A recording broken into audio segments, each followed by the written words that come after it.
რაც შეეხება ირაკლი ალასანიას, მას არ დაუმალავს, რომ პრეზიდენტობის კანდიდატთა თემაზე ბიძინა ივანიშვილთან ძიმე საუბარი ჰქონდა. ეს განცხადება თავდაცვის მინისტრმა 22 იანვარს დააკეთა გუშინი ირაკლი ალასანიამ, ვიცე-პრემიერობიდან გათავისუფლების მიზეზად ის დაასახელა, რომ საკუთარ უწყებას მეტი დრო უნდა დაუთმოს. მისივე თქმით, პრემიერსა და მას შორის შეადრასრულია ჯანსაღი საუბარი, როგორიც უნდა იყოს ხელმძღვანელსა და მისი გუნდის წევრს შორის, რაც შეეხება სადავოს საკითხს. თავდაცვის მინისტრი დარწმუნებულია, რომ კოალიციას საპრეზიდენტო არჩევნებში საერთო კანდიდატი ეყოლება და სწორედ ეს კანდიდატი მოიპოვებს გამარჯვებას.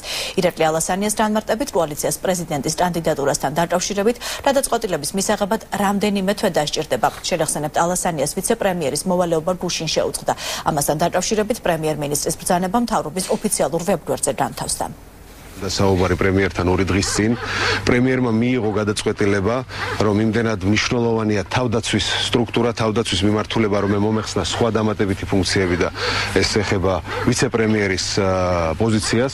ბუნებრივია ეს არის ჩვენთვის მეც მივესალმები და მისაღები. აქედან გამომდინარე მე არ მინდა ვინმე არასწორი დასკვნები გააკეთოს, რაიმე ასე თქვათ ინსინუაციები.